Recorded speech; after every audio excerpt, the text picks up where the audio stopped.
aquí vamos a hacer algunas cosas en hincapié y yo preguntarles a ver en qué base están, porque eso es importante.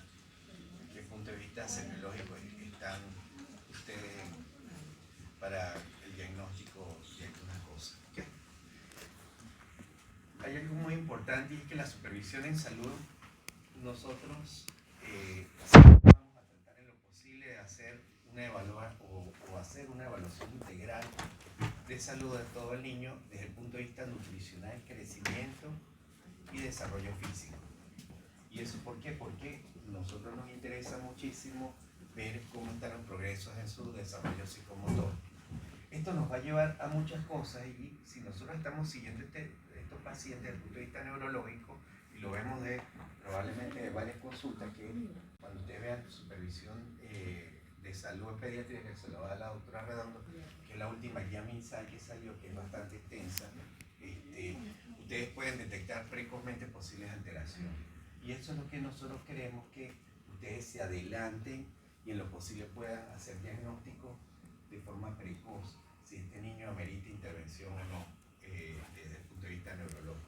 Fíjense que nosotros hemos tenido miles de pacientes que a veces acuden al médico y el médico probablemente no se dé cuenta o realmente no se haga mucho hincapié en la parte neurológica.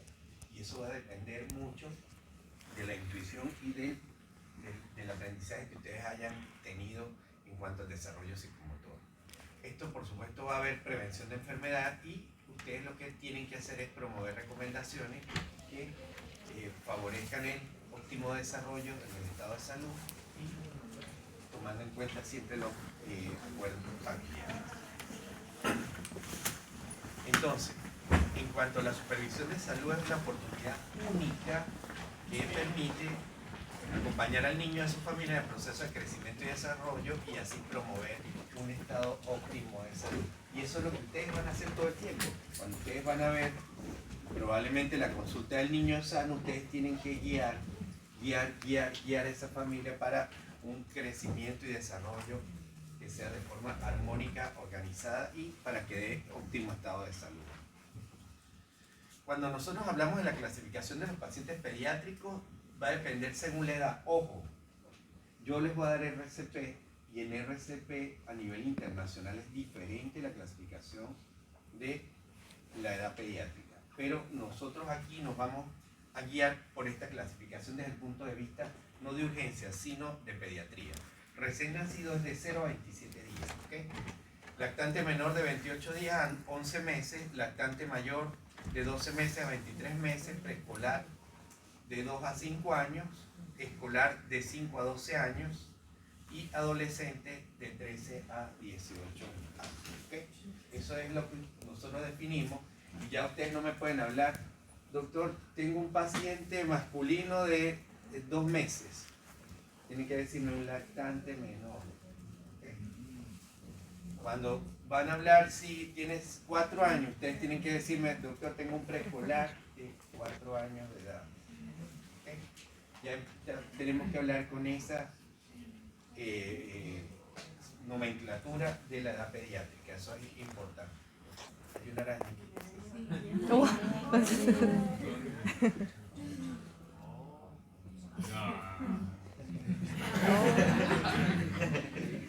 Bueno, en cuanto al examen físico, vamos a hacer examen físico general, los signos vitales que ya los hablamos, antropometría, que lo van a hacer con las tablas, examen físico segmentario, evaluación del desarrollo psicomotor, que eso es importante.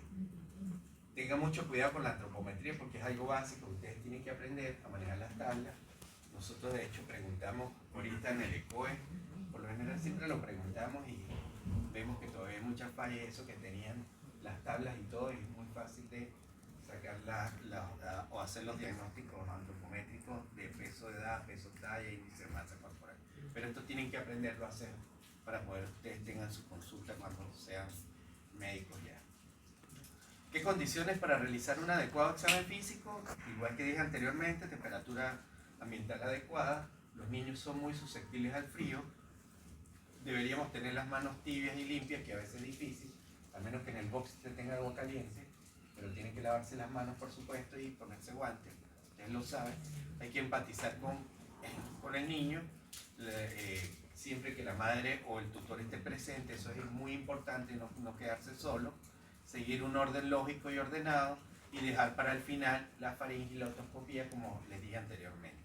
Iniciar, y esto es un tip también, si el niño está tranquilo y no llora, comiencen de una vez ocultándolo, porque puede ser que se deje examinar y ustedes empiecen por el examen cardíaco y pulmonar. Así pueden ocultar de forma más adecuada y no les pueden entorpecer los llantos, a veces que es un poco difícil. Y calentar el ponendo, eso también es importante, el ponendo frío también incomoda. Debemos tener al niño completamente desnudo, que es lo ideal, pedir ayuda para la fijación de faringe y oídos, y eso sí es algo importante. A veces no se puede, hay que decirle a los padres que ayuden para poder examinar tanto la faringe como para poner baja lengua o en el caso de los oídos para poner los otoscopios. Evaluar signos vitales y aparato cardiorrespiratorio durmiendo tranquilo, o hay que decirle, muchas veces nosotros ocultamos los bebés con la mamá dando lactancia, que también es una forma adecuada, lo ponemos a dar lactancia y lo vamos ocultando y por supuesto el niño va a estar calmado. Entonces, ¿qué debemos hacer con el examen físico general? El aspecto, si hay signos de toxicidad o gravedad, hay que ver el estado nutricional, el estado de conciencia, hay que ver cómo es la actitud frente al examen y los signos vitales que ustedes deberían tener. Y fíjense, en el caso de cómo ven ustedes a este niño. Yo no puedo apagar la luz, una luz, ¿no? Yo creo que esto ya. ¿Sí? ¿Cómo ven ustedes a ese niño? Si yo les pregunto, ¿cómo lo describirían? ¿Ah? Bonito. Pero ¿qué les llama la atención? O sea, ¿uno cómo describiría a este niño?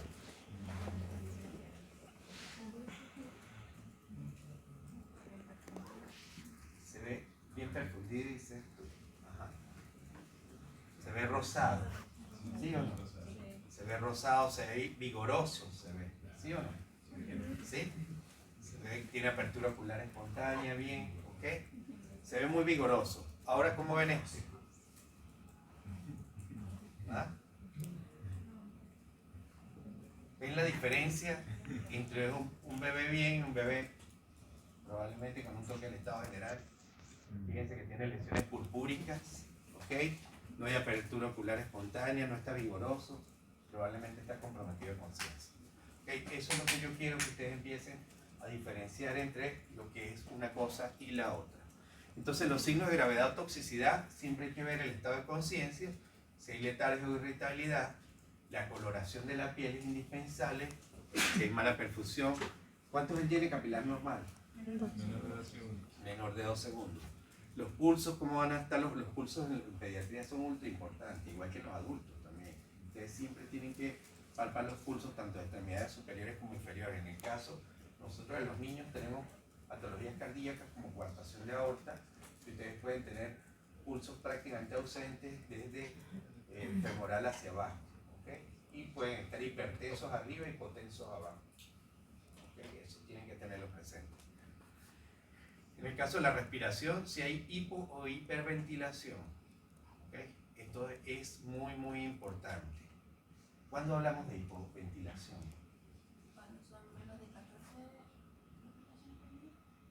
Depende, porque si es un niño grande, respira igual que el adulto. Si es un niño, ponle de 10 años. Normalmente debería tener una respiración 16, 14, 16. ¿Okay? No es lo mismo que yo pueda decir frecuencia respiratoria en un lactante menor que tenga 14, está muy comprometido. Pero cuando hablamos de hiperventilación, no tanto debemos hablar de frecuencia, sino de esfuerzo. ¿Qué pasa con la hipoventilación? Con los pacientes. Mayor esfuerzo, seguro. No. Menor, ¿quién dice menor? ¿Por qué?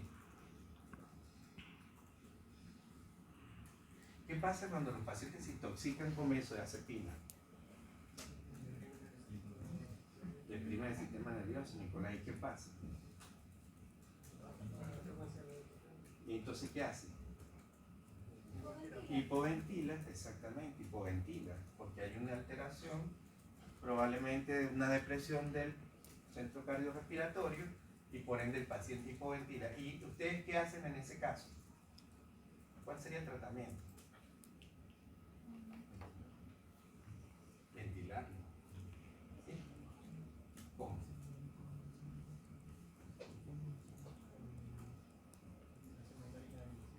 Puede ser con ventilación mecánica invasiva, bueno, probablemente llegue a eso. Pero ¿qué es lo primero? Si a usted le llega un paciente así, doctor, mire, traigo a mi hija, se tomó una caja de clonazepam. ¿Ah? Oxígeno. ¿Cómo es eso? ¿Quién dijo oxígeno? Sin miedo, aquí estamos para aprender. ¿Quién dijo oxígeno? ¿Ustedes creen que un paciente hipoventilado va a mejorar con oxígeno? No. Es lo primero que les pregunto. ¿Por qué no? ¿Cuál es tu nombre? María Luisa, ¿por qué no? Tú dijiste no. Porque el problema va más allá de eso, es que no está respirando. Exactamente, eso es algo lógico. No, ¿para qué colocarle oxígeno si está hipoventilando? ¿Qué necesita? ¿Ah? Si tú ves que un paciente viene intoxicado, en este caso por benzodiazepina, eso lo van a ver muy frecuentemente, el paciente respira poco, ¿qué necesita? ¿Ah? ¿Necesita qué? ¿Flujo de qué? ¿Cómo se llama eso? Necesita presión positiva, ¿sí o no? ¿Y cómo das tu presión positiva? Con una bolsa de reanimación, un ambú, ¿sí o no? Porque no está respirando. Ustedes necesitan que ventile. Por eso es importante, y a veces yo veo eso, bajo a la urgencia, me llaman, mire, este paciente está mal. ¿Para qué le coloco oxígeno? Es colocarle ventilación a presión positiva. Si no está respirando, lo que necesita es ventilación. Respirar. El oxígeno, porque está hipoventilando, no le va a hacer nada, absolutamente nada. Que al principio tú tienes que colocarle oxígeno, sí, estamos de acuerdo. Y la mayor cantidad de oxígeno posible. ¿Ok? ¿Con qué dispositivo ustedes colocan la mayor cantidad de oxígeno posible? ¿Ah? Una Venturi puede ser. ¿Qué más? ¿Cuándo damos más FIO2? ¿Con qué dispositivo? Vamos, eso es básico. ¿Eso es de qué año? ¿Máscara con reservorio de qué? ¿Con reinhalación o no reinhalación? Sin reinhalación. Ok, está bien. Uno coloca máscaras con reservorio de no reinhalación, da mayor porcentaje de FIO2. ¿Okay? No da 100%, pero da por encima del 90%. Y eso es lo que ustedes, todos los pacientes, estén en shock. ¿Okay? Ustedes tienen que colocar oxígeno. ¿Por qué? Y si la enfermera le dice, doctor, y le va a poner oxígeno y tiene 100% de saturación, ¿ustedes qué le van a decir? Ustedes le pusieran a un niño en shock que esté saturando 100%, le ponen oxígeno. ¿Y por qué? Si es no, ¿por qué? Y si es sí, ¿por qué? Vamos, piensen un poco. Sí, porque ahí la saturación no sería tan indicativa como que sería la fibra por el tema del shock que está teniendo. Entonces el flujo, por así decirlo, sería distinto. No sería un buen indicador de que esté ventilando correctamente. Va por ahí, pero no es eso. Pero no, Va por ahí, pero no es eso. Porque ustedes deberían sí, como, ¿cuál es tu nombre? Benjamín. Benjamín, como dice Benjamín, tiene toda la razón, hay que ponerle oxígeno. Así satura el 100%. ¿Por qué? Tiene que decirme el por qué. ¿Qué shock? Ahí está la razón. ¿Qué shock? ¿Cómo? ¿Qué shock? Vamos, ¿qué shock? ¿Quién me dice qué shock? Algo tan sencillo como eso. ¿Qué shock? Una falla No necesariamente es falla multiorgánica. Es una alteración en el transporte de oxígeno hacia la célula, ¿sí o no? Y por lo tanto, si hay una alteración en el oxígeno, ustedes pueden, como dice Benjamín, puede ser que sature el 100%, pero puede estar comprometido el transporte y el consumo de oxígeno. Entonces no necesariamente puede estar alterada la saturación, y en todo estado de shock sí o sí tienen que poner oxígeno, y a la mayor cantidad, mientras ustedes mejoran la taquicardia y mejoran la presión arterial. Nosotros en pediatría, fíjense que es un poco diferente con respecto al adulto. Acuérdense que el adulto hace paro cardiorrespiratorio por falla de bomba, ¿ok? Por lo general. Y en pediatría es por hipoxia. Por hipoxia. Eso es muy importante que ustedes lo tengan presente. Y aquí es esto que se los voy a decir desde hoy, que es el primer día, hasta el último día se los voy a preguntar. Triángulo de evaluación pediátrica. ¿Qué comprende el triángulo? Esto tiene varios años y realmente ahora se hace mucho hincapié sobre el triángulo de evaluación pediátrica. ¿Por qué? Porque es una forma que ustedes pueden hacer de la impresión inicial ante un paciente crítico. Entonces, toma tres contextos, como es la apariencia, la respiración y la circulación. En el caso de la apariencia, anormal si es hipotonía o si hay desconexión con el medio, mirada perdida, irritabilidad, inconsciencia. En el caso de la respiración, anormal si los ruidos respiratorios o signos o dificultad para respirar. Y en el caso de la circulación, si hay cianosis, palidez o que está mal perfundido o parchada. ¿Okay? Ustedes tienen, fíjense que si la apariencia está normal y la respiración está normal y la circulación normal, es un paciente estable. Esa es la impresión inicial. Pero ¿qué pasa si la apariencia está comprometida? Está normal, la respiración normal y la circulación normal, probablemente tenga una disfunción del sistema nervioso central. ¿Ok? Que pueda ir, tendrá meningitis, una encefalitis. Ahí hay que indagar un poco más acerca de si la enfermedad actual puede orientar. Pero ¿qué pasa si la apariencia está normal, la respiración está anormal y la circulación normal tiene dificultad respiratoria? Ahora, en el caso de que la apariencia y la respiración sean anormales, ¿ok? Y la circulación normal, está en falla respiratoria. Si solamente tiene alteración la circulación, ustedes puede ser que esté en un shock compensado. La clasificación actual del shock habla shock compensado y shock hipotensivo. ¿Ok? Es la nueva clasificación. Y en el caso de que tenga alterada tanto la apariencia como la circulación, es un shock descompensado, y si tiene los tres sistemas, indudablemente que está en falla cardiorrespiratoria.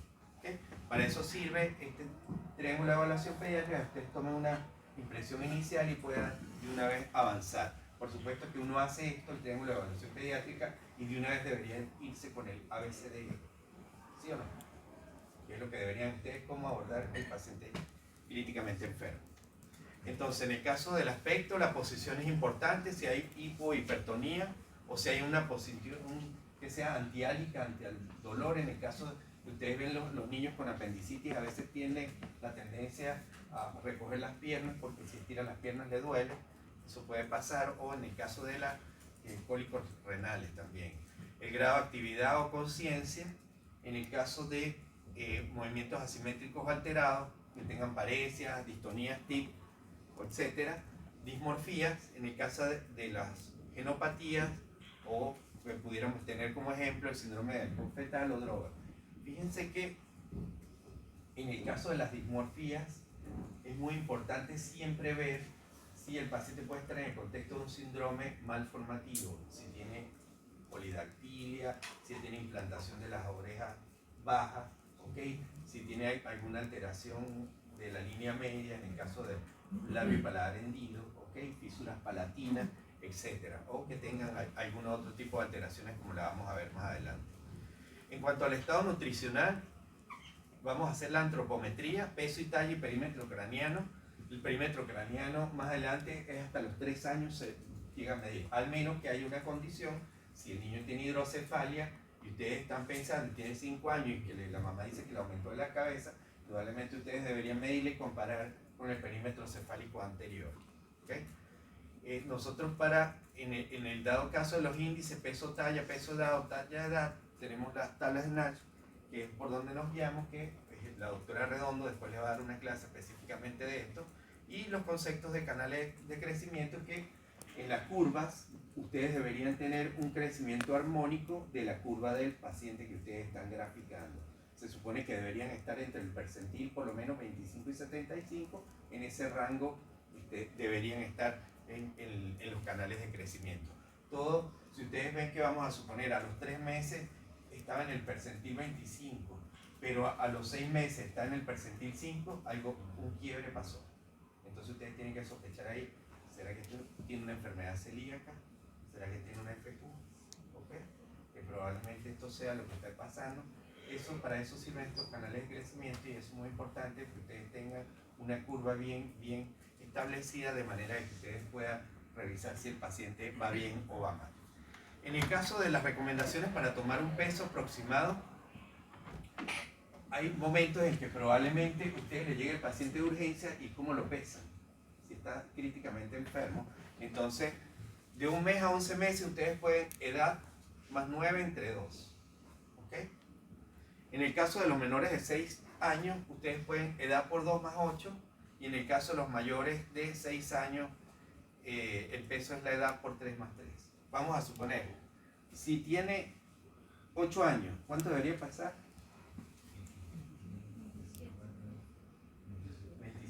27 kilos aproximadamente. ¿Okay? Si tiene 5 años,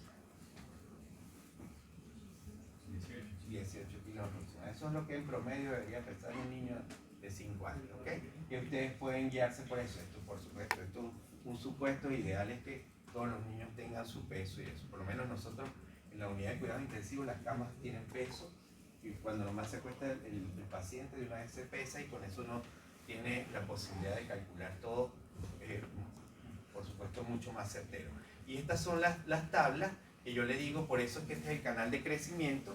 Fíjense que tiene un percentil 50, ojalá y todos estuvieran por el percentil 50, ¿ok? Percentil 75, 90, 25 y 5%, y por lo tanto ustedes deberían graficar cada consulta. Aquí está un año, o sea, los meses que tengan, ustedes deberían graficarlo, y él debería estar dentro de la curva, ¿ok? De los percentiles.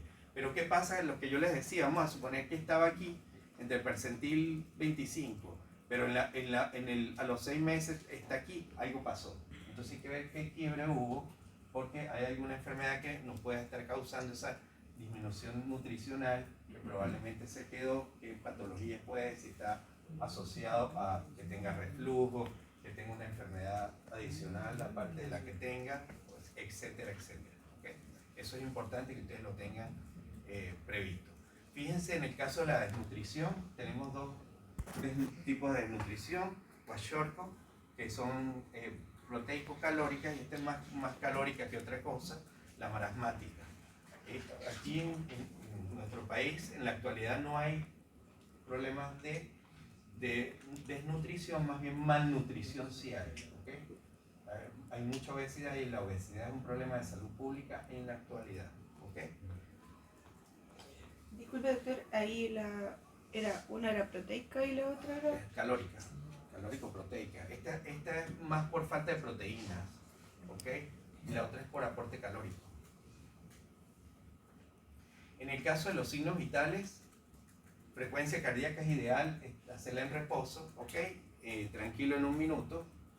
Y el pulso en lactantes es braquial y femoral, y en los niños carotidio y femoral. Y esto es importante, yo se los coloqué aquí a propósito, porque en el caso del RCP ustedes deberían tocar el pulso siempre, ¿ok? Tocan el pulso, y en el caso de que tengan lactantes tiene que ser braquial, obligatoriamente, ¿ok? Braquial. No, los niños pequeños no le tomen pulso carotidio, porque los niños lactantes por lo general son gorditos, por lo general tienen el cuello corto, y a veces es muy difícil tratar de tomarle el pulso carotidio. En los niños grandes sí debería ser carotidio de entrada o femoral como tal. ¿Okay? Frecuencia respiratoria debe ser también tranquilo, inspección, palpación en 1 minuto. La presión arterial, y esto es otro tema gigante, porque la presión arterial debería ser con un manguito adecuado, y debería ser más o menos 2/3 del brazo, rodear por completo la extremidad.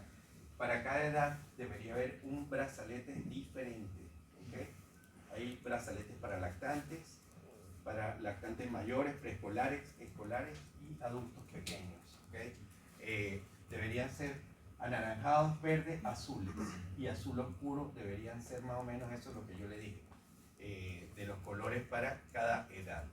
Y eso es importante, y no todos los centros de salud tienen brazaletes para medir presión arterial, ni tampoco en todos se mide la presión arterial. Pero a los niños también se les mide presión arterial porque hay algunos niños que son hipertensos.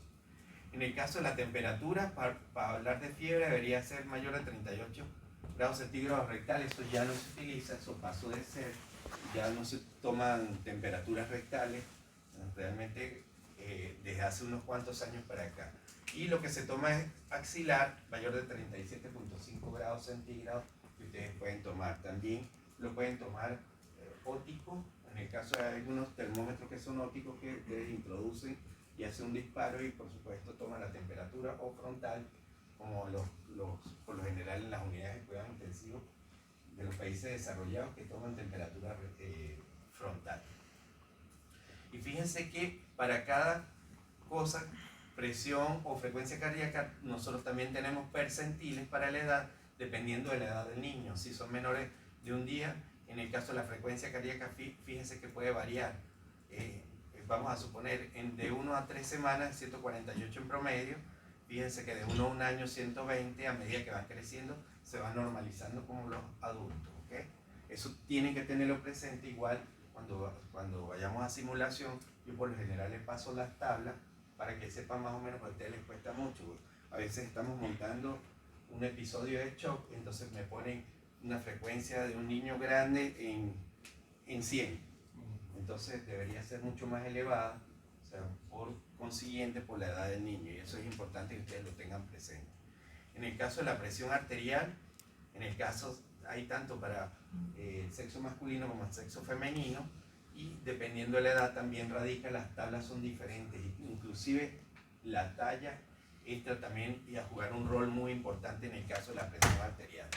Y la frecuencia respiratoria depende también de la edad. Mientras más pequeños son, tienen mayor frecuencia respiratoria, y después se van normalizando a medida que van creciendo. Y estas son las tablas de presión arterial de las que les hablaba. Fíjense que también depende si son del sexo femenino y el sexo masculino, ¿ok?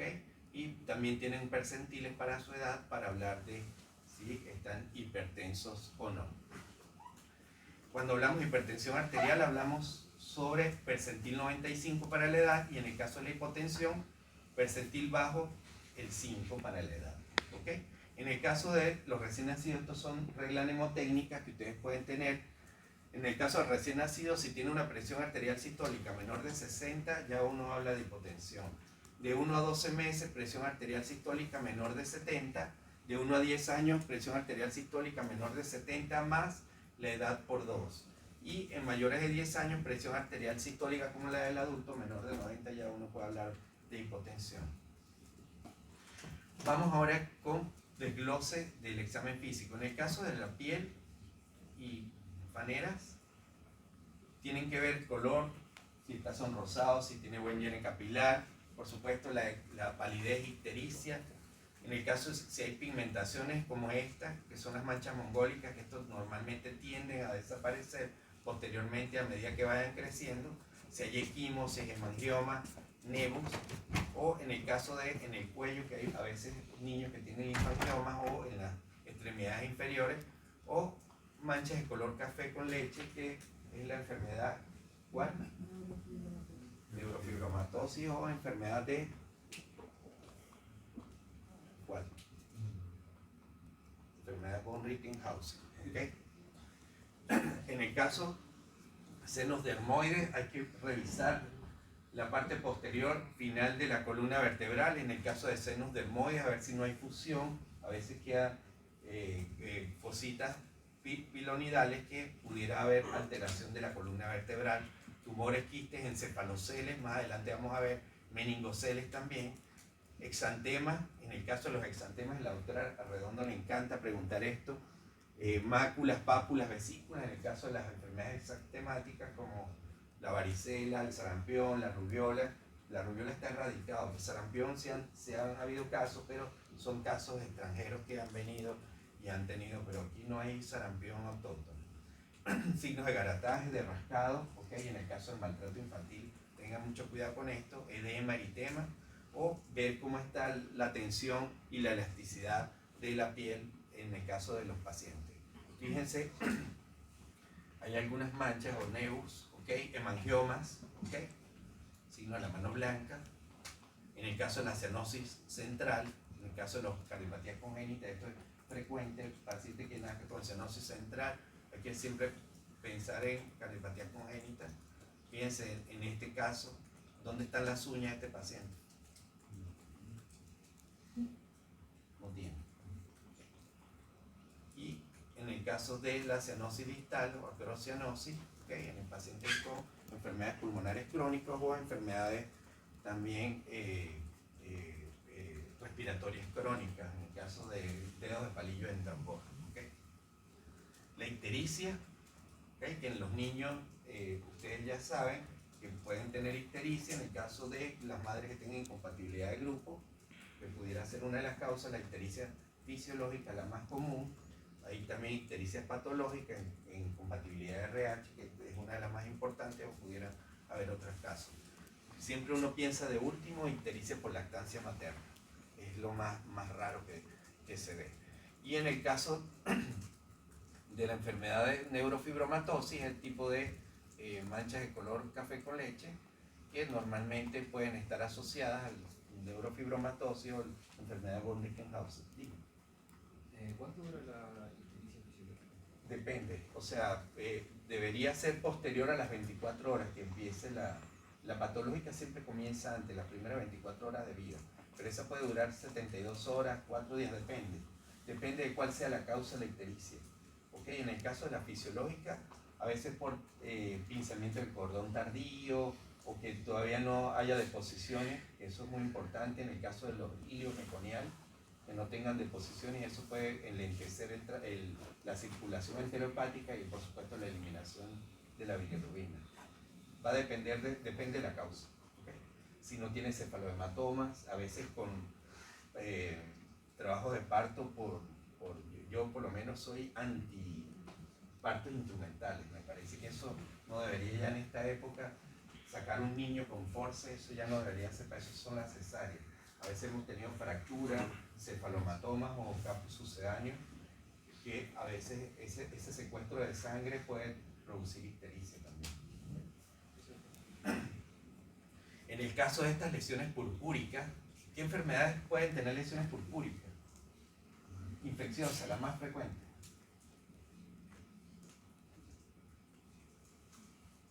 La más frecuente. Son mortales, no sé. Y son a 100 horas. Empieza una lesión y como a las 6 horas ya está así. ¿Cuál? Meningococcemia, muy bien. Muy bien, meningococcemia es la más frecuente, ¿ok? Tenemos ¿qué es esto? Fíjense que esto es muy característico porque te da el diagnóstico. Lesiones de este tipo que tienen pápulas, pústulas, vesículas, costras. ¿Qué es? ¿Qué? ¿Cómo? Varicela. Esa es la que le da el pleomorfismo de las lesiones, porque son lesiones que están en diferentes etapas, y eso le da el diagnóstico de una vez de varicela. ¿Ok? Y fíjense esto, que son intertrigos, que son lesiones micóticas por probablemente humedad, es paciente obeso. Fíjense que lo que pasa en la foto no se ve, que le están alando la parte del abdomen, subiéndoselo porque el abdomen le cae encima, y por supuesto si no hay un aseo adecuado se produce este tipo de alteración micótica. Esto es lo que es un encéfalo, un meningocele, ¿ok? Que está accidentado, fíjese que parte de las meninges están expuestas, está roto, y esto es una urgencia quirúrgica, ¿ok? Igual que este tipo de alteración que es, ¿cómo se llama esto? Gastroquisis, ¿ok? Que hay diferencia con el omphalocele dependiendo si el peritoneo está indemno o no está indemno. En el caso del sarampión, que es un exantema que produce un exantema centrípeto que va más hacia el centro y que es confluyente, que produce conjuntivitis, malestar general, fiebre alta, ¿ok? Produce mucha coriza también y hay unos signos, o los signos de Copley, que pueden ser patoneumónicos, que más o menos están entre el tercero y el quinto día pueden aparecer y después desaparecer, que los puede orientar mucho a cuando se plantea sarampión. Enfermedad de Kawasaki, esto me encanta, la doctora Redondo se nos pregunta para arriba y para abajo, ¿ok? Pero es que aquí yo nunca había visto tanto en mi vida Kawasaki como he visto aquí en Talca, ¿ok? O sea que hay mucho Kawasaki, el Kawasaki tiene criterios mayores y criterios menores. Los criterios mayores, fiebre sí o sí tiene que tener mayor de 5 días para hablar de Kawasaki, ¿ok? Puede tener inyección conjuntival, que es lo que ustedes ven acá, puede tener enantema, exantema, puede tener edema de las manos o pies, ¿ok? Ganglios también, y eso por supuesto es indicativo de plantear de una arteritis de Kawasaki, donde el tratamiento sí o sí es inmunoglobulinas de entrada, ¿ok? Entonces estos pacientes deben ir a UPC sí o sí. Tenemos algunas alteraciones como estas micosis, dermatitis en zona genital y perinal, ¿ok? Y estas descamaciones en los pulpeos, que esto se ve mucho, muy frecuente en los síndromes de pie, mano, boca, ¿ok? Después de que pasa el síndrome de pie, mano, boca, como a las 2 semanas a veces empieza la descamación de los pulpeos de los dedos. Las púrpuras de Henon-Chollen, ¿ok? Que también ustedes pueden ver que son púrpuras que son más, no es que no puedan ocurrir a nivel del tronco superior, sino más bien de miembros inferiores. Es mucho más frecuente que sean lesiones purpúricas a nivel inferior. ¿Okay? Esto es una púrpura que por lo general tiene una evolución muy benigna, puede cursar con dolor abdominal porque también puede producirse lesiones o sangrados a nivel abdominal y hay que estar vigilando con exámenes de orina constantemente si no hay hematuria o no. Entonces es importante que ustedes lo van a hablar en los seminarios. Cuando ustedes den el síndrome purpúrico, probablemente van a desglosar las púrpuras de Henon-Chollen.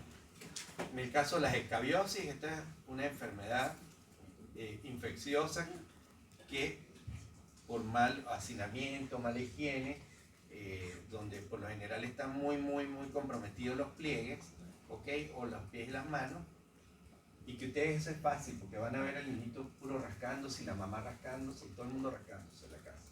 Entonces eso hace diagnóstico, hay que darle tratamiento a todo el núcleo familiar y hacer aseo de las sábanas de la cama, plancharlas y todo eso para poder matar los gérmenes. Signo del pliegue, en el caso de la deshidratación, esto no es muy específico, la Organización Mundial de la Salud sí habla de que en algunos niños, porque si son niños, en este caso muy desnutridos, pudieran tener un signo de pliegue sin estar deshidratados. Pero este es el signo de pliegue que uno debería hacer cuando realmente el niño acude por vómito y diarrea, si tiene signos de deshidratación o no. Y fíjense estos 3 casos de edema facial. Son 3 situaciones totalmente diferentes. ¿Quién me dice cuál es cuál? ¿Y por qué es edema facial o periorbitario?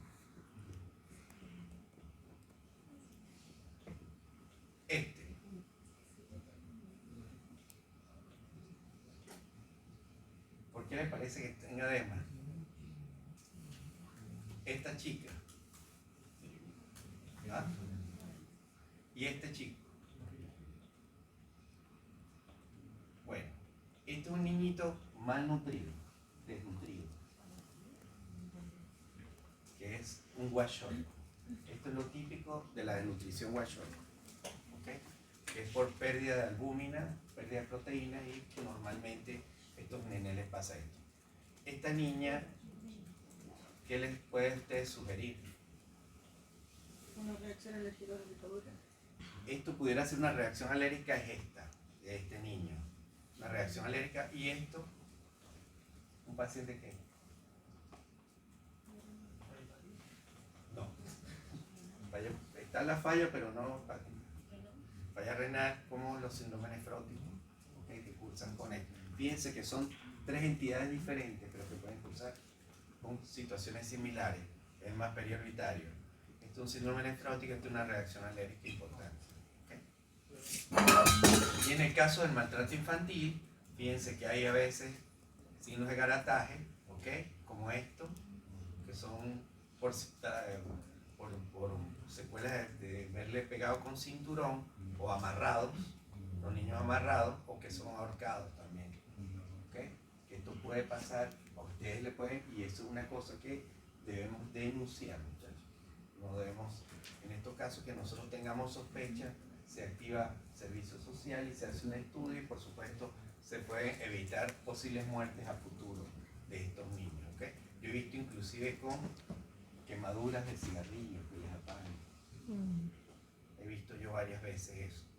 Cosas que no deben ocurrir, son niños que no tienen la culpa, a veces los problemas, la droga, y es un problema que es bastante frecuente, a veces ocurre mucho eso. De hecho, nosotros tuvimos hace poco, no en la UCI, pero supe de la UCI neonatal, tuvo un recién nacido intoxicado con cocaína, que eso es raro, ¿okay? Pero hay que tener mucho cuidado con el uso de estupefacientes psicotrópicos. En el caso del pelo, las alopecias, ¿ok? Fíjense, esto es un síndrome de Hunter, que es una mucopolisacaridosis. Fíjense, la implantación del cabello es bien baja. Son pacientes con mucho abundante cabello, ¿ok? Hay que ver la alopecia, si hay grosor, cómo está el grosor del cabello, si hay piojos, liendres o inserciones anómalas del cabello, como en el caso de él, porque tiene mucho cabello. ¿Quién no ha tenido piojos en su vida? Levante la mano el que no haya tenido piojos liendres. Tuvieron suerte, está bien. Pero que la mayoría en la escuela o en el jardín siempre tuvieron, ¿ok? ¿Sí o no? Y nosotros todavía esto lo vemos siempre. A veces a mí me da risa porque las enfermeras en la UCI son las que se dan cuenta primero y entonces todo el mundo con gorro, entra todo el mundo le pica la cabeza cuando ve piojo. Es cómico la situación, pero hay niños grandes que inclusive con el mal aseo y la mamá ni cuenta se da cuenta es cuando está ahí. Señora, mírele la cantidad de liendres de piojo que tiene su hijo. No me había fijado. Probablemente no están pendientes del aseo de los niños. Entonces esto es pendiente de la pediculosis. ¿Okay? En el caso de las uñas, ver llene capilar, palidez, cianosis, hipocratismo, ¿okay? Las paroniquias, los niños que se comen las uñas y los cueritos de los lados de las uñas, ¿okay? Onicomicosis, los que se comen las uñas, por supuesto, las paroniquias, petequias y la onicofagia, que por supuesto también ocurre. Mucho cuidado con esto, tratamientos son prolongados, todos los que son onicomicosis, los tratamientos por lo general son por lo menos son 12 semanas. 12 semanas que son 3 meses de tratamiento. Eso no es que si usted le consulta a alguien que le diga, mira, pero es que tengo hongos en los pies, no sé qué, que las uñas, usted lo primero que tiene que decirle es, tratamiento es prolongado, porque siempre dice, no, que ya me mandaron un tratamiento una semana y no me hizo nada, es que no le va a hacer nada. Esto es un tratamiento prolongado de 12 semanas, hay que decírselo claro. En el caso del llene capilar, ustedes ya lo saben, que debería ser menor de 2 segundos para no hablar de que tiene buen llene capilar. Y el hipocratismo digital, dejo el palillo de tambor, que es donde hay una hipoxia crónica prolongada, y esto es en el caso de los pacientes, tanto cardiópatas cianógenos como enfermedades respiratorias crónicas, daño pulmonar crónico. ¿Como cuál? En pediatría, no vamos a hablar de adultos, los EPOC, nada de eso. El asma poco. Acuérdense que el asma, para nosotros diagnosticar asma, y si ustedes se han leído alguna vez la guía china, para hablar de asma debemos hablar mayores de 6 años para el diagnóstico de asma. El que le diga a un niño que 3 años, no, él es asmático, eso es falso.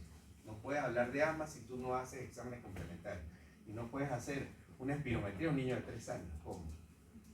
Y mucho menos test de metacolina, esas cosas que no se hacen, si no se hacen después de los 5 años. Entonces no se deben etiquetar, y para eso está la clasificación o el plan diagnóstico de síndrome bronquial obstructivo, en el caso de los recurrentes SWOT, que se habla que probablemente estos pacientes terminen siendo asmáticos, sí, pero no hay que etiquetarlos como asmáticos. ¿Okay? Daño hepático, daño pulmonar crónico en el caso de las displasias broncopulmonares en los bebés recién nacidos que recibieron oxígeno muy largo tiempo y que son prematuros extremos. ¿Okay? O en el caso de la fibrosis quística también, que hay una enfermedad ciliar con abundante moco y por supuesto esto causa una enfermedad pulmonar crónica. La tetralogía igual podría ser. ¿Cuál? Una tetralogía ¿De qué? De Fallot. Lo que pasa es que la tetralogía de Fallot es una cardiopatía de hipoflujo pulmonar, más bien al contrario. Entonces tienen hipoflujo. ¿Por qué? Porque fíjate que la tetralogía de Fallot tiene componentes de hipoflujo porque tiene estenosis de la rama pulmonar. Entonces más bien esto cursa más bien como hipertensión pulmonar. Fíjense estas manos donde no hay uñas. Esto es un bebé que tuvimos en la UCI y no tenía uñas ni en las manos ni en los pies. Fíjense que era bastante raro. Yo en mi vida había visto esto. Pero fíjense, no tiene, y ahí faltan algunas falanges también. Eso es importante. O estos casos, esto es un niñito que tuvimos que era bien chico, uno de los más chicos que hemos tenido con colitis ulcerosa. La colitis ulcerosa, este niño tenía creo que 1 año y medio y se diagnosticó una colitis ulcerosa. Eso ahora se está viendo más, enfermedad inflamatoria intestinal. En pediatría, de hecho, la última clasificación, creo que es de Roma, no recuerdo, ya hablan ya desde recién nacido, lactantes, escolares y preescolares. Hizo una trombosis arterial en ambos piecitos, hubo que amputarle ambos pies a este nene. ¿Okay? Fíjense, este niño, cosas tan raras como esta, que le cuelga prácticamente todo el cuero cabelludo, ¿okay? Parecía un casco, muy raro. O en el caso de los higromas quísticos, que se producen a veces por trastornos de la linfa, ¿okay? O en el caso de estas lesiones purpúricas a nivel de los miembros inferiores. Este nebu gigante, tampoco en mi vida lo había visto, de esta paciente, que esto sí me llamó la atención, porque fíjense, la mitad del cuerpo de este paciente era como hipertrófico y la otra era normal, y era donde estaba el nebu. Yo pensé al principio cuando lo vi, porque yo he visto Casabat-Merry, que es como un nebu gigante, es un hemangioma gigante, pero este era diferente, este era un nebu como tal. De hecho se murió sin diagnóstico, pero esto eran cosas muy raras. De hecho, esta niña, todo el hemicuerpo izquierdo era como hipertrófico, las manos eran diferentes, raras con respecto a las manos contralaterales, igual que los pies, que creo que yo tengo una foto más adelante. Con respecto a la cabeza, debemos ver el tamaño, la forma, la simetría. Las fontanelas son importantes en el caso de los lactantes menores, si están abombadas, deprimidas o amplias. Si están abombadas, ¿qué piensan? Si hay fontanelas abombadas, ¿qué piensan ustedes? ¿Qué se les ocurre? ¿No?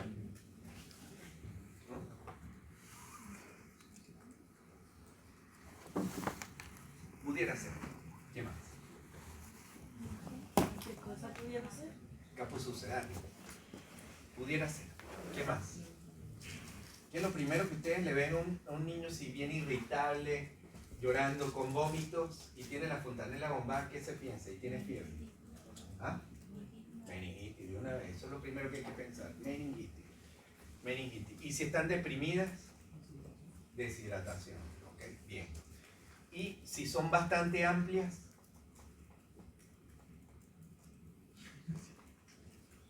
hipotiroidismo. ¿Okay? En el caso de las suturas, hay que ver las suturas. En los casos de los recién nacidos o los lactantes menores, ver si las suturas están cabalgadas o no. Eso es importante.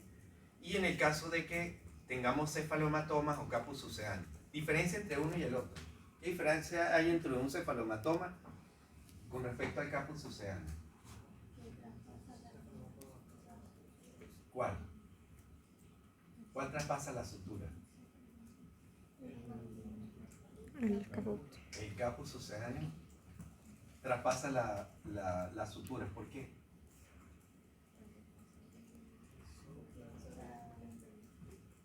¿Sobre qué? ¿Ah? No. ¿Cómo? No. El periósteo es el cefalomatoma y por eso es que respeta las suturas. ¿Sí? Porque los sangrados se producen en sus periósteos. ¿Ok? Entonces se supone que no va a pasar de un lado al otro porque está la sutura. En cambio el campo sucedáneo es la galea. Entonces lo que se colesiona y por supuesto no hay límite entre una y otra. Por eso sobrepasa la sutura. ¿Okay? Eso es muy importante que ustedes lo sepan. ¿Cuál es una diferencia entre una y la otra? Y por lo general los cefalomatomas pueden causar con ictericia, cuando son bastante extensos. ¿Okay? Y en el caso del perímetro cefálico se debe medir hasta los 3 años, legalmente hasta los 3 años que se debe medir y por guía MinSal, y se medirá si hay alguna patología que lo merite. En el caso de, como les decía, que tenga hidrocefalia, si la mamá le dice, doctor, yo le veo la cabeza mucho más grande, ustedes se la miden y la comparan con respecto a la medida previa. Y siempre hay que irse a las tablas. Fíjense que está hasta los 3 años. ¿Okay? A las tablas hay tanto para el sexo masculino como el sexo femenino, irse a las tablas. Y debería estar en el percentil 50, debería ser el crecimiento de la cabeza. ¿Por qué esto es importante? Porque si hay un cierre precoz de suturas, puede producirse microcefalia. Y en el caso de, hay algunas patologías como la craneosinostosis, que hay una osificación precoz de la sutura, estos pacientes para poder que tengan un desarrollo cerebral adecuado, tienen que ir a neurocirugía, y neurocirugía lo que hace es que refractura todas las suturas y deja las suturas abiertas nuevamente de manera de que el cerebro crezca de forma armónica. ¿Okay? Hay varias fontanelas anteriores o posteriores que están por detrás. ¿Okay? Y acuérdense que hay diferentes también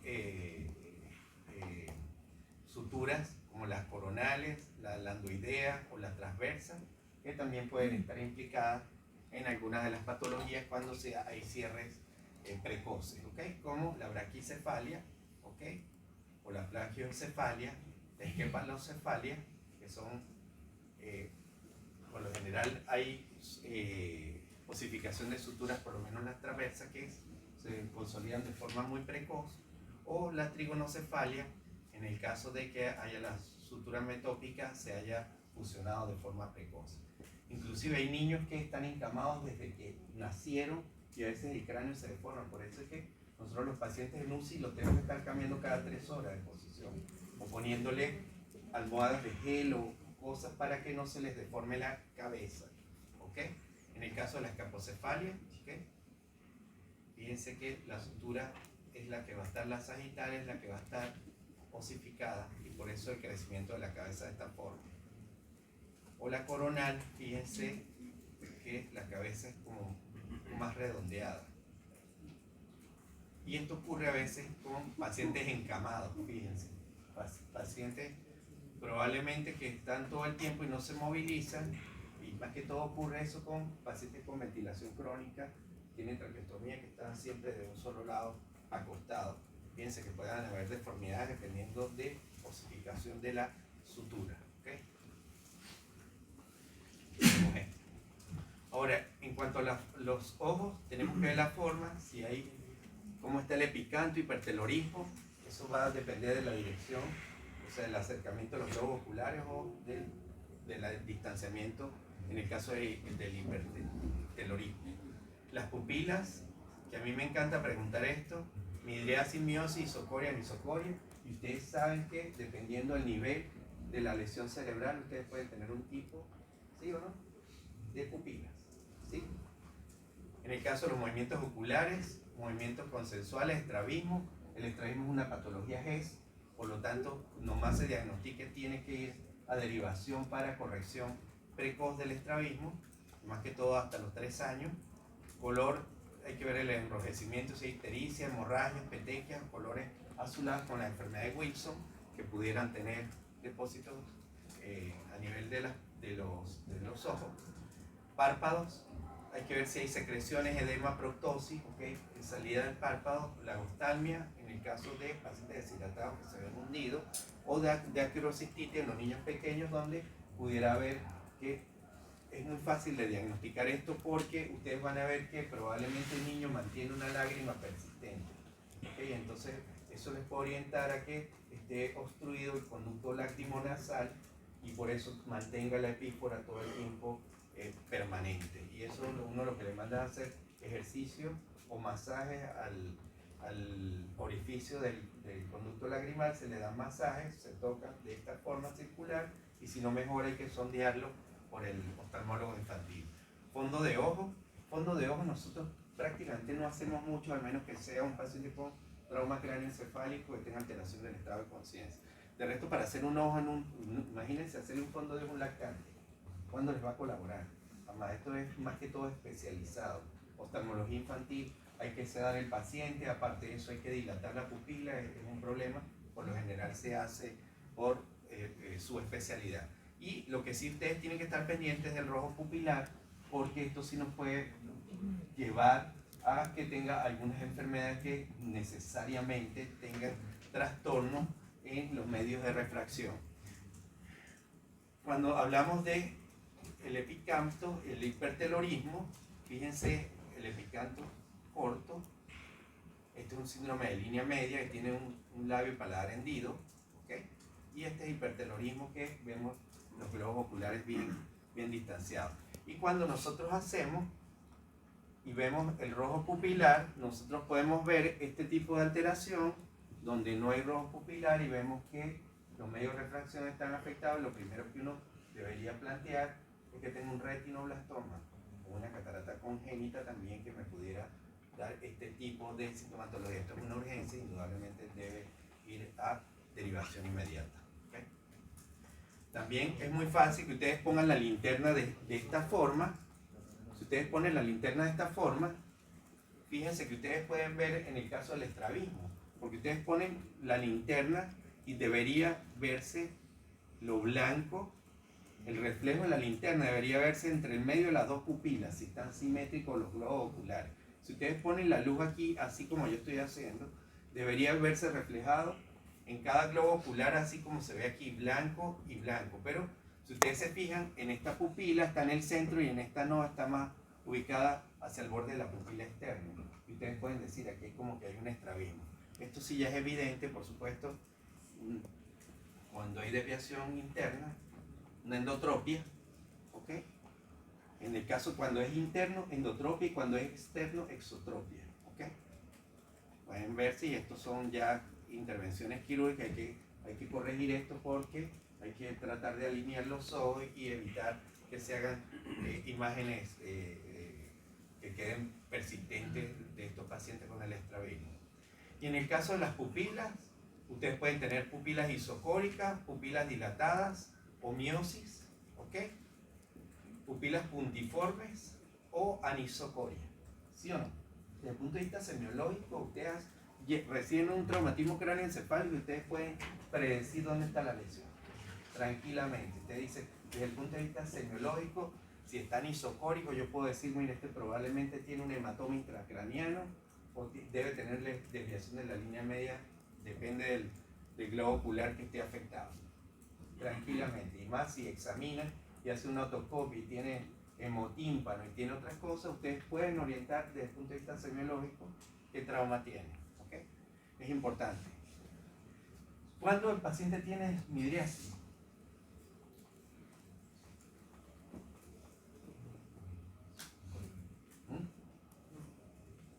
Pupilas normales o intermedias no reactivas, mesencefálicas, ¿ok?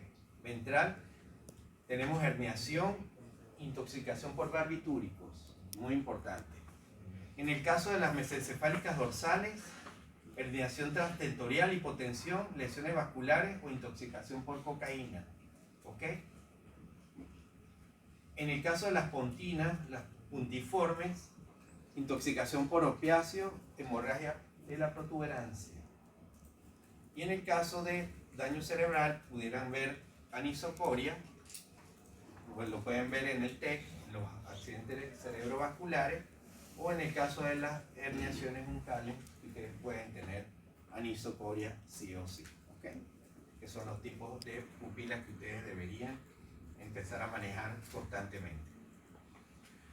En el caso de la blefaritis, ustedes tengan aquí, hay que estar pendiente que también las pestañas no estén incluidas, porque eso es muy molestoso y a veces tienen que ir al oftalmólogo para ser retiradas, ¿ok?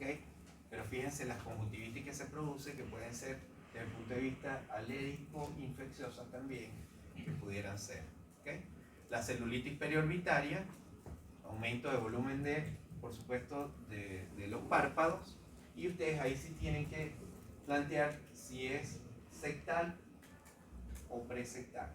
¿Cómo saben cuándo es una y cuándo es la otra? Cuando es presectal, normalmente, ¿qué le dicen al paciente que haga? Y si probablemente el paciente le va a decir, ay, me duele, ustedes ya tienen que sospechar sí o sí de que probablemente esta celulitis es sectal. Cuando ustedes le manden y usted le dice, mire para acá, mire para allá, y cuando mira le duele muchísimo, es porque probablemente esa celulitis periorbitaria está muy atrás. Y esto, ¿por qué es importante? Porque la antibioticoterapia es diferente. ¿Okay? La presectal debería ser solamente cefalosporina, pero cuando ya está sectal debería ser cefalosporina, probablemente con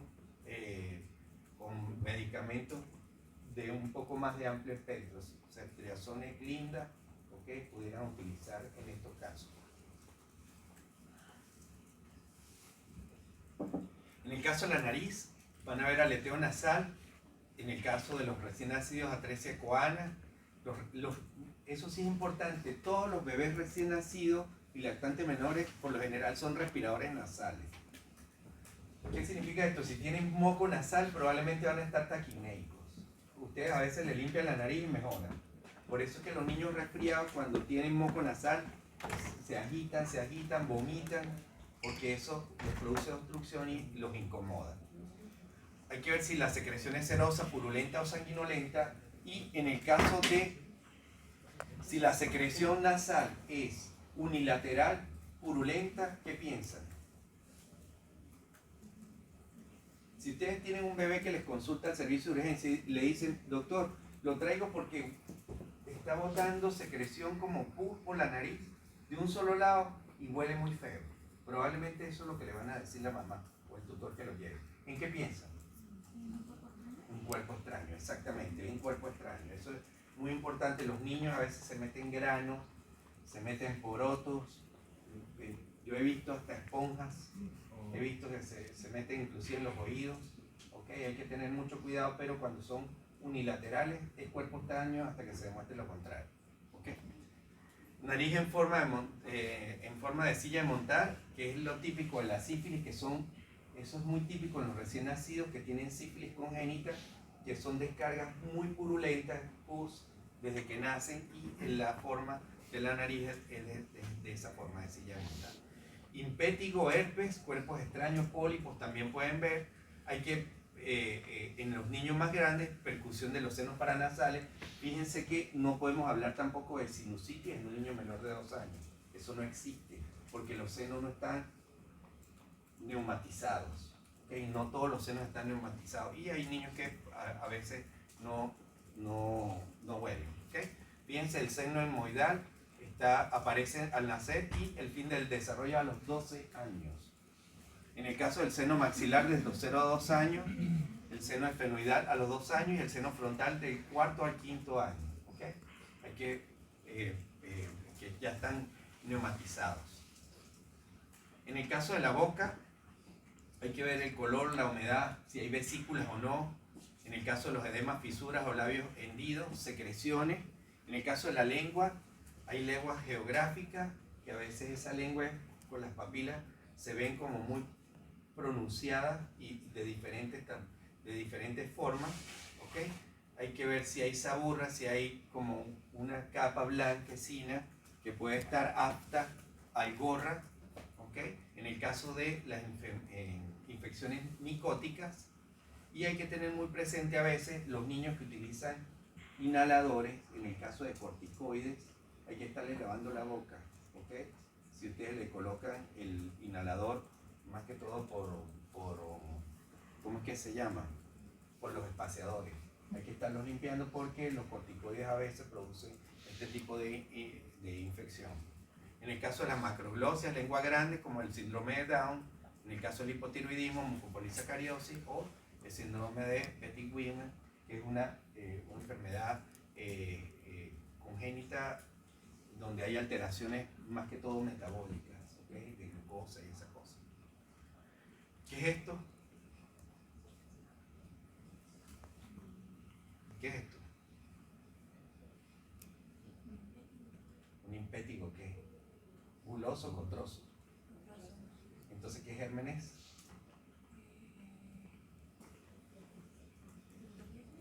Estreptococcus, ¿qué? Piógenes, muy bien. Estreptococcus piógenes. Y si fuera buloso,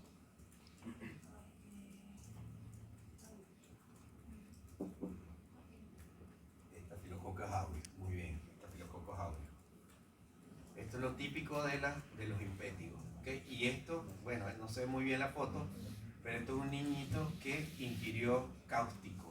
Esto es una quemadura por cáustico. ¿Okay?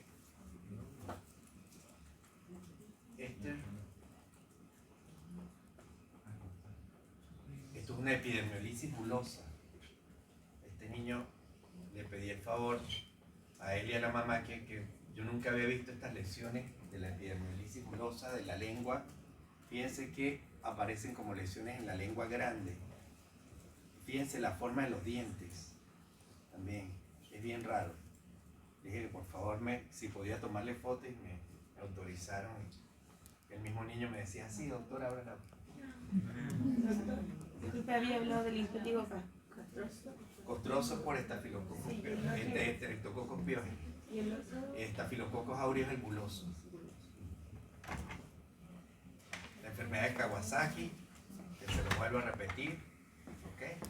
Inyección conjuntival, la lengua aframbuesada, es lo típico, ¿okay? En andema, pueden estar labios rojos y fisurados, y la algorra, que se ve muy frecuente en la base de la lengua, es donde ustedes le levantan un poco la lengua y pueden ver como unas ramificaciones blancas. Eso es la algorra, ¿okay? Y en el caso de la dentición de los niños, acuérdense que los primeros dientes que salen son los, por lo general los inferiores incisivos centrales, ¿okay? Que salen entre los 6 y 10 meses, que son las primeras dentición, y cuando sale la primera dentición se supone que el niño ya puede ingerir alimentos de otro tipo que no sean leche, ¿okay? Después van saliendo los incisivos laterales, los caninos, primer molar y segundo molar, y acordarnos también que ellos se pueden utilizar cremas dentales pero con una carga de flúor mucho más baja, que eso es importante. En el caso de la faringe y la amígdala, labios hendidos y paladar hendido, ¿ok? Fíjense esa fisura palatina que es bastante grande, y aquí si ustedes no le abren la boca jamás se dan cuenta, porque a veces pasa esto desapercibido. Este es el niño que probablemente come y cuando un reflujo se le sale toda la nariz, todo, porque puede broncoaspirar este niño. Ese es el riesgo que tiene, y para eso se colocan unas placas que lo que se trata en lo posible es de acercar lo mejor posible, acercar la parte ósea y después se opera y se rafea. Okay, eso es lo que se hace. Este es un síndrome de línea media importante de este paciente. O también podemos tener este tipo como amigdalitis pultácea, ¿okay? Que pueden tener. Acuérdense que ahorita hubo un brote de Streptococcus piógenes que estuvo bastante importante. ¿Y por cuánto tiempo es el tratamiento de las amigdalitis?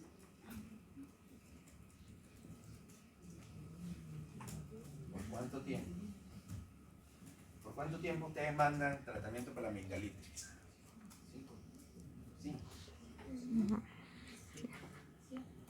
Tampoco. Debe ser 10 días obligatorio, porque se requiere erradicar el Streptococcus piógenes. Por eso es que es 10 días, la guía lo dice bien claro, ¿okay? 10 días, eso es importante, ¿okay? Tenemos estos casos donde no hay pabellón auricular, ¿okay? Mamelones como este, fíjense, el puente nasal tampoco existe, y micronactia importante, ¿okay? Antes se asociaba mucho, en el caso de apéndice preauricular y eso a trastornos renales, eso ya ha ido pasando en desuso, ya no hay ninguna correlación entre uno y el otro. En el caso del pabellón auricular tenemos que ver la implantación, tamaño y forma, y si hay papilomas preauriculares. En el caso de la zona retroauricular, aumento de volumen, alteraciones de piel, permeabilidad del conducto auditivo, secreciones, y aquí sí deberíamos hacer otoscopía, sí o sí, para ver si realmente hay alguna infección que nos esté perjudicando la audición. ¿Okay? En el caso de los papilomas preauriculares, que ustedes puedan ver este tipo de alteración, y en el caso de la otoscopía, fíjense que esta otoscopía está mal hecha. ¿Sí o no? Si ustedes se ponen a ver, esto está mal hecho. Porque la doctora esta debería estar viendo con el ojo izquierdo, no con el ojo derecho. ¿Sí o no? Ahí depende. En los adultos, usted baja, ¿ok? Y acerca. Puedes rectificar el conducto auditivo alando el pabellón auricular. En los niños es diferente. Sube, ¿ok? Pero en este caso, si ustedes utilizan un otoscopio como este, y eso es lo que les cuesta a ustedes, si ustedes ven del lado izquierdo, ustedes deberían utilizar el lado izquierdo de ustedes, ¿ok? Entonces, vamos a suponer, en el caso de los fondos de ojo, debería ser ojo derecho del paciente. Si ustedes van a ver el ojo izquierdo, ustedes deberían ver con el ojo izquierdo de ustedes, porque si no se lo van a conseguir así, ¿sí o no? Entonces, y eso les cuesta muchísimo. Hay gente que no es diestro con la mano izquierda, entonces empieza. Pero tienen que aprender a hacer las cosas como debe ser. Hay que ver la permeabilidad del conducto auditivo, secreciones y eso, etc. ¿Okay? Y esta es la forma como nosotros, por lo general, es más fácil de ver. Hacer la otoscopía, que el papá lo agarre, lo trate de, en lo posible, de inactivar, y uno hace la otoscopía de forma más adecuada. ¿Y qué vamos a ver en la otoscopía? Siempre vamos a ver el cono luminoso, que es lo primero que más vamos a ver, ¿ok? Y puede ser siempre el martillo, que es lo que vamos a hacer. A ver. Y debería estar brillante la membrana timpánica. Fíjense, ya empezamos a ver este tipo de alteración donde no se ve tan brillante y se ve más bien opaca la membrana, y ahí nosotros podemos hablar de que hay una otitis probablemente media. En este caso también, que hay opacidad de la membrana, no hay ninguna claridad de los huesos del oído, y por lo general también está importante tomado el oído medio. Y en este caso, ¿qué es esto?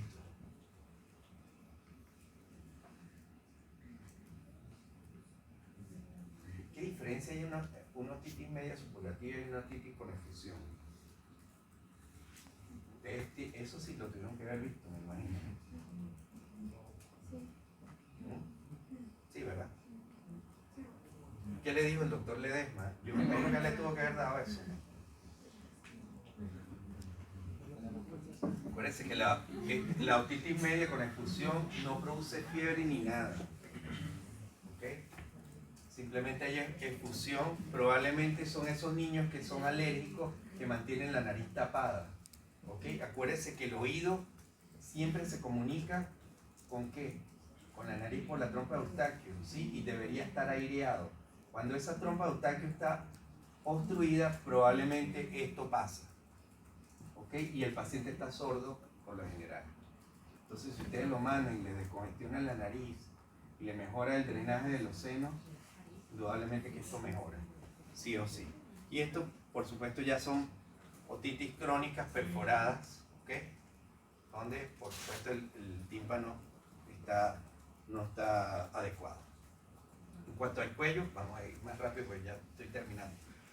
Simetría y movilidad, masa, hay que ver la tiroides también, clavículas y crépitos. Los crépitos son muy importantes porque podemos tener síndrome de escape aéreo. En el caso de los ganglios linfáticos, desarrollo a partir de los 6 meses. Ahí sí tienen que ver, y con la doctora Córdoba probablemente le va a hacer un poco más hincapié, tienen que ver el tamaño, la movilidad, si están móviles o no, si son dolorosos, qué temperatura y la consistencia. Menor de 1 centímetro, cervical inguinal, normal hasta los 12 años, y menor de 3 milímetros las demás localizaciones. Y en esto sí es importante, los pacientes con sospecha de enfermedades oncológicas, hay que buscarle siempre las adenopatías, tanto cervicales, axilares, inguinales, ¿ok? Es muy importante que ustedes, y ver si hay hepatoesplenomegalia. Eso es algo que ustedes tienen que sí o sí, en lo posible, tratar de examinar. En el caso de las adenopatías, que pudieran estar en el contexto de sobreinfecciones virales en su comienzo, ¿ok? O pudieran estar sobreinfectadas en el caso de este tipo, o que pudieran ser quistes tiroglosos o remanentes de estructuras embrionarias que no se desarrollaron y quedaron, que probablemente pueden tener como consecuencia. En el caso del tórax tenemos que ver la simetría, movimiento, retracciones, abombamiento. En el caso de las niñas, mamas, el desarrollo puberal, que nosotros hacemos la escala de Turner, que ustedes también eso lo van a ver cuando vean pubertad normal y pubertad precoz. Dolor si hay costal, pleural, neumotórax o pericarditis. Y en el dado caso de estas dos fotos, que son tórax, ¿qué? Pectum excavatum, y esto es pectum carignatum, exactamente, ¿ok? En el caso a nivel pulmonar, fundamental el examen pulmonar con el niño tranquilo en ambiente en silencio, son los ruidos del murmullo vesiculares semejantes al de adultos, ¿ok? Sí es importante que ustedes aquí visualicen algunas escalas, como la escala de Tal. De hecho, ustedes esto lo deberían utilizar. Ustedes están de salida, probablemente ya no van a tener patologías como tuvieron sus compañeros, que van a haber bastantes virus respiratorios, pero el score de Tal en el caso de las bronquiolitis sí es un score que ustedes sí o sí tienen que aprendérsela, porque de eso depende si ustedes en el enfrentamiento del sport o de la bronquiolitis, qué es lo que ustedes tienen que hacer. Si es moderada, tienen que hacer hospitalización abreviada por 1 hora. Si no mejora, indudablemente volver a repetir, ir a sala aire, y si no, tienen que hospitalizarlo y ponerle salbutamol y corticoides. En el caso del índice de Wood-Jones, que es en el del asma, que se utiliza, y en la escala de los recién nacidos, que ustedes ya eso lo vieron, probablemente el test de Silverman, la escala de Silverman, para dificultad respiratoria con los recién nacidos cuando quedan con dificultad respiratoria. Respiración periódica en lactantes y recién nacidos es una respiración que es muy paradójica. Y estos son los scores. Este es el detalle que ustedes más van a utilizar, es esto. Y acuérdense que por guía MinSal, todo niño con dificultad respiratoria menor de 3 meses tiene que ir hospitalizado sí o sí. No lo vayan a dar para su casa porque la mamá dice que no, ustedes lo hospitalizan. Si la mamá no quiere, que firme la ficha y se haga responsable. Pero todo menor de 3 meses tiene que ir hospitalizado sí o sí con dificultad respiratoria. ¿Okay? La escala, esta es la escala del test de Silverman, o la escala de Silverman, y este es el de Wood-Jones para gravedad del asma. En el caso cardiovascular, los soplos siempre hay que estudiarlos, y eso es cuando veamos la clase de los soplos. Hay soplos inocentes, pero por lo general siempre los familiares relacionan soplo con infarto y muerte súbita. Entonces por lo general son muy ansiosos y más con dolor precordial, choque de punta. Para hablar de cardiomegalia en menores de 7 años, cuarto espacio intercostal, y en mayores de 7 años en el quinto espacio intercostal. Hay que ver si hay latidos hiperdinámicos, pues cómo está el ritmo cardíaco, que también pudiera haber bloqueo o más bien estar taquicárdico el paciente. Y la presión arterial en pediatría siempre debe tomarse en las 4 extremidades. ¿Por qué? Por descarte de patologías que nos comprometan el tracto de salida del ventrículo izquierdo, y por ende o tienen coartaciones o estenosis aórtica, que son los más frecuentes. Pulsos periféricos, siempre verlo. A ver.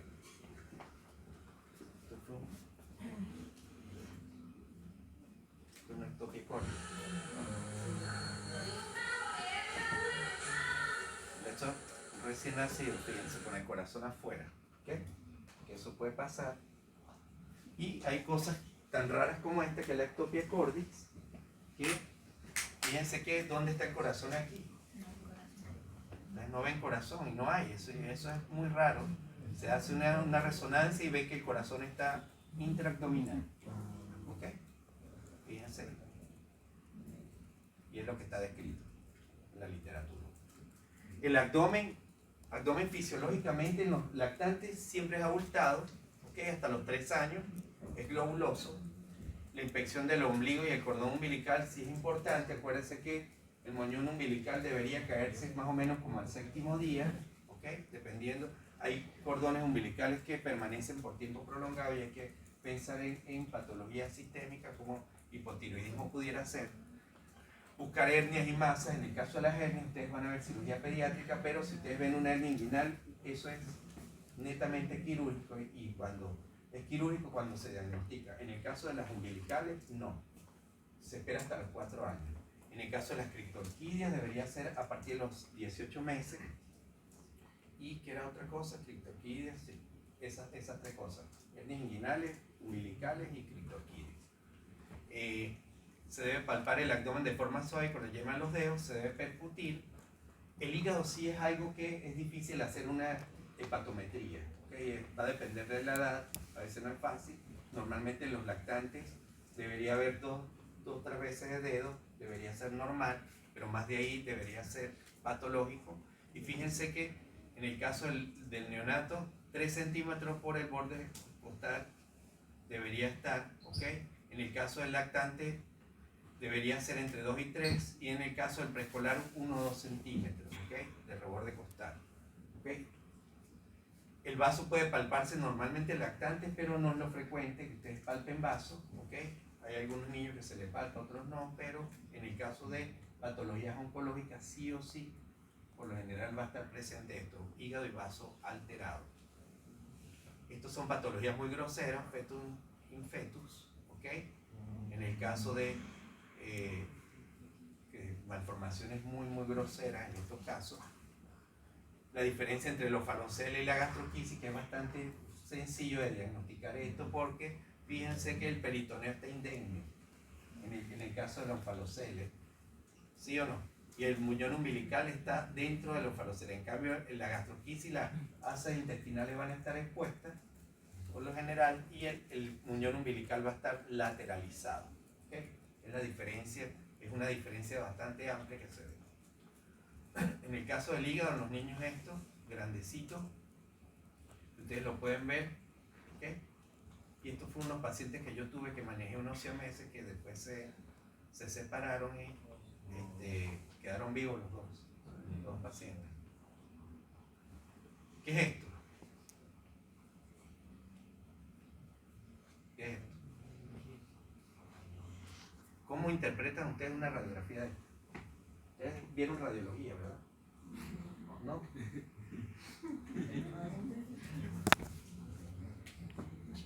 ¿Qué les llama la atención de esta placa?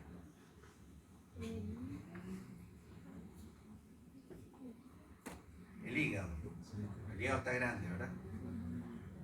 ¿Qué más?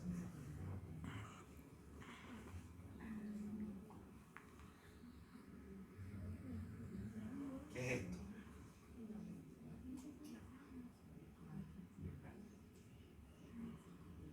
¿Qué es esto, muchachos?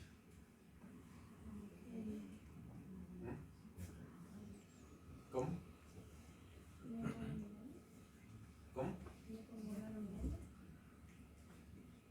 No. ¿Qué es esto? ¿Qué se les ocurre que es esto? Eso es aire. ¿Debería haber aire ahí? No. Entonces, ¿cómo se llama eso? Neumoperitoneo. Es un neumoperitoneo. Y cuando hablamos de neuroperitoneo, ¿qué hablamos? Cuando usted habla de neuroperitoneo, ¿de qué habla? ¿De qué? De intestino, de víscera hueca. ¿Okay? La perforación en alguna parte se rompió. ¿Okay? En esto es un bebé, probablemente hay que plantear una enterocolitis de una vez. ¿Okay? Esto sí es grosero, un neumoperitoneo, atención. ¿Okay? Fíjense que está todo colapsado, hasta el hígado y todo. ¿Okay? Y este también, esto fue un paciente que tuvimos hace poquito, que fue a hacerse una gastrotomía y hubo una complicación durante el acto quirúrgico y una ruptura de una víscera hueca y un neumoperitoneo, fíjense. Pero el que no sabe no lo diagnostica y pasa por debajo de la mesa como pasó esto. ¿Okay? Entonces hay que tener mucho cuidado, hay que ver placas, tienen que aprender radiología, por lo menos lo básico. ¿Okay? Lo básico, o sea, lo que a ustedes no les parece, eso es importante que ustedes lo hagan. Yo antes le daba una clase, pero el semestre pasado no nos dio tiempo, estábamos full Vamos a ver si este año, en cualquier momento, les puedo dar, aunque sea algo de tórax, para que aprendan más o menos a ver una placa de tórax. Los genitales, hay que ver anormalidades, sexo ambiguo, himen imperforados, hipospadia, ¿ok? Grados de madurez puberal, infecciones o secreciones que también pueden estar presentes. En el caso de los niños, la fimosis, si es fisiológica o patológica, criptorquídeas, cuando hay ausencia de descenso de los testículos en bolsas escrotales, que pueden estar en el canal inguinoescrotal, o hernias inguinoescrotales, hidroceles, han imperforado, fisuras o fístulas también. Fíjense cómo ustedes dan diagnóstico si el genital es femenino o es masculino. Difícil. Ustedes puedan decir aquí, mira, tiene... Entonces aquí hay que tener mucho cuidado con dar el sexo del paciente, porque ustedes realmente no saben cuál es el sexo del paciente. O este tipo de, fíjense, de genital que parece un falo, no sé si es los labios mayores, pero también es bien raro, igual que esta paciente también. Entonces, muchas de estas cosas están asociadas a alteraciones, por supuesto, endocrinológicas y pudieran estar asociadas también con hiperplasia suprarrenal congénita, ¿ok? Eso también. Y nosotros, cuando ustedes vean y valoren niños, ustedes tienen que ver cómo están los estados de maduración de Tanner, ¿ok? Entonces, en el caso de las niñas, en el caso de las mamas, tienen 5 estadios, donde cada estadio pasa por una característica importante del desarrollo mamario. Igualmente, la escala de Tanner, el desarrollo del vello púbico y del falo del varoncito, que también puede estar, dependiendo del grado que corresponda, va a tener un diferente estadio en la edad que tenga el paciente. Esto es muy importante para hablar de pubertad precoz y pubertad retrasada. Cuando ustedes vean esas clases se van a dar cuenta, y además que ustedes dan la parte básica de pubertad normal. En el caso de la hiperplasia suprarrenal congénita, puede tener este tipo de genitales y hay que tener mucho cuidado porque yo he visto varios pacientes debutando con hiperplasia suprarrenal congénita y parece un shock séptico. Llegan ultra deshidratados, ¿okay? Mal perfundidos, y cuando usted le hacen exámenes que se dan cuenta que tiene un sodio bajo y un potasio elevado. Y eso es muy orientador y probablemente también pueda tener glucosa baja. Y eso es muy orientador que ustedes tengan que una hiperplasia suprarrenal congénita, que es lo más frecuente que se produzca. En el caso del raquis de la columna, hay que ver la alineación, si hay escoliosis o lordosis, defectos del cierre como las fositas piramidales o senus dermoides, que también pueden estar aquí asociados, y eso se debe a veces a un déficit en el cierre de los cuerpos vertebrales. La movilidad, ¿cómo está? Si hay lunares, quistes o hemangiomas en línea media, y fíjense este mielomeningoceles de muy mal pronóstico porque es muy alto y esto pudiera comprometer de esa lesión para abajo. Por lo general estos pacientes cursan con vejiga neurogénica, no movilidad de los miembros inferiores, etc. Como este. Aquí ustedes pueden ver, en el caso de los signos de la escoliosis, de la jiba costal, eso es importante, ustedes pueden mandarlos a que se pongan en flexión y ustedes pueden ver la simetría de la escápula o la misma simetría de los cuerpos vertebrales. En cuanto al examen neurológico, ya para ir concluyendo, hay que ver el estado de conciencia, la escala de coma de Glasgow, ustedes esto ya lo manejan, aunque yo no me la sé de memoria, pero por supuesto ya de tanto que la he nombrado, ya uno ya tiene una orientación, probablemente a usted le cueste un poco más. Y se los digo porque a veces nos presentan los pacientes en la unidad de cuidados intensivos. Y yo siempre le pregunto, cuando son traumas cráneoencefálicos, dime cuál es la escala escala de coma de Glasgow. Entonces me dice, bueno, doctor, tiene 8 puntos. Entonces, ajá, pero tiene 8 puntos, ya está todo el paciente. No, pero es que abre los ojos. Entonces, cuando ya te dicen que abre los ojos, entonces jamás va a tener 8 puntos. Porque si nos vamos a poner respuesta ocular, verbal y motora, los 8, o sea, para hablar de 8 puntos debería tener por lo menos la respuesta ocular debería tener un punto. Entonces es muy difícil que a veces cuando interpretan la escala de coma de Glasgow que no sea de forma adecuada. ¿Okay? Eso es importante. El tono es otra cosa que es muy importante en los niños pequeños, con el caso de que estén hipertónicos o que estén hipotónicos, la posición de rana o tijeras, esto habla de hipertonía severa, probablemente que tenga un daño neurológico importante, reflejo hiper o hiperreflexia, en el caso de los reflejos osteotendinosos, en el caso de edema cerebral, el paciente por lo general está hiperrefléxico, reflejos arcaicos, que cuando vean desarrollo psicomotor, probablemente el doctor Áñez le hable, hay reflejos como el del moro, que debería eliminarse a los 6 meses, que ustedes ponen al niñito, lo sueltan, y él debería hacer esto, ¿ok? Cuando se cae hacia atrás. Entonces hay reflejos que pueden durar toda la vida, como hay reflejos que aparecen y después desaparecen. La persistencia de estos reflejos primitivos habla de daño neuronal, ¿ok? Por supuesto, el desarrollo psicomotor, escolaridad y sensibilidad. En el caso... Ajá. Una consulta, ¿y cómo se aplicaría la escala del agua en el niño que no hable? O sea, como que hay una parte de... Sí, no, es que hay escala de coma de Glasgow para lactantes, pero no habla es por llanto, ¿okay? Es modificada, escala de coma de Glasgow modificada, ¿okay? Para lactantes. En el caso del tono, hay que tener mucho cuidado en los prematuros, porque los prematuros los ángulos son muy diferentes a los bebés que son a término. Entonces, por lo general, los ángulos son mucho más extensos y por lo general cursan con más hipotonía y después hipertonía. Hay que tener mucho cuidado. Ustedes ya saben de estos signos, Kerner-Brusinski, ¿ok? Que son signos sugerentes de neuroinfección, ¿ok? No hablemos de meningitis, porque pudiera ser meningoencefalitis, encefalitis o meningitis, ¿ok? Y el examen articular, hay que ver la movilidad, dolor, aumento de volumen, si hay enrojecimiento local o calor local, o el examen de caderas en el caso de la displasia del desarrollo de cadera, que ustedes ya saben que en el caso de hacer el signo de Ortolani, ustedes lo pueden hacer y pueden diagnosticar displasia congénita de cadera o del desarrollo de cadera, que es como normalmente se incluye. Y esto era lo que yo les decía de los pies. Fíjense, la niña del neo gigante que tenía hipertrofiada el lado izquierdo, fíjense, el pie del lado izquierdo era como mucho más grande que el derecho, y estas eran las manos. Era muy raro. Las manos, ¿ok? Era una niña grande, ¿verdad? Sí, una niña grande. Tenía como 10 años, 12 años.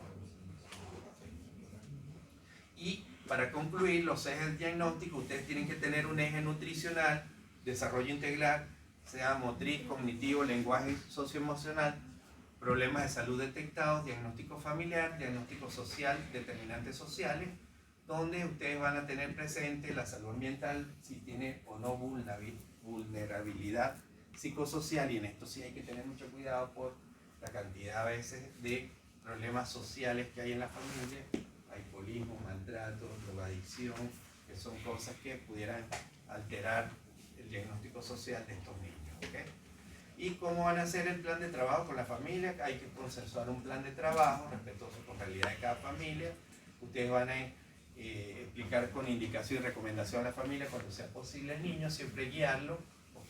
De venir a consultas y el seguimiento por parte de los servicios de salud, hacer un resumen claro por escrito en el cuaderno de salud, ¿ok? La cartola que ellos tienen, la evaluación de la necesidad de interconsulta con otros profesionales, y cuando sean necesarias intervenciones con el equipo de salud, ¿ok?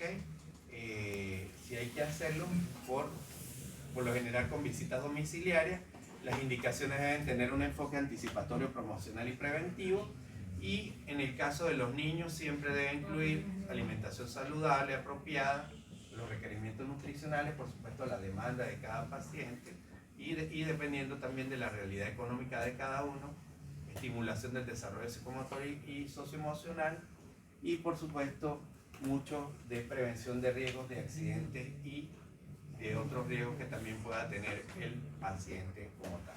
¿Okay? Con esto concluimos. Yo esta clase yo se la subo al educando, tengo que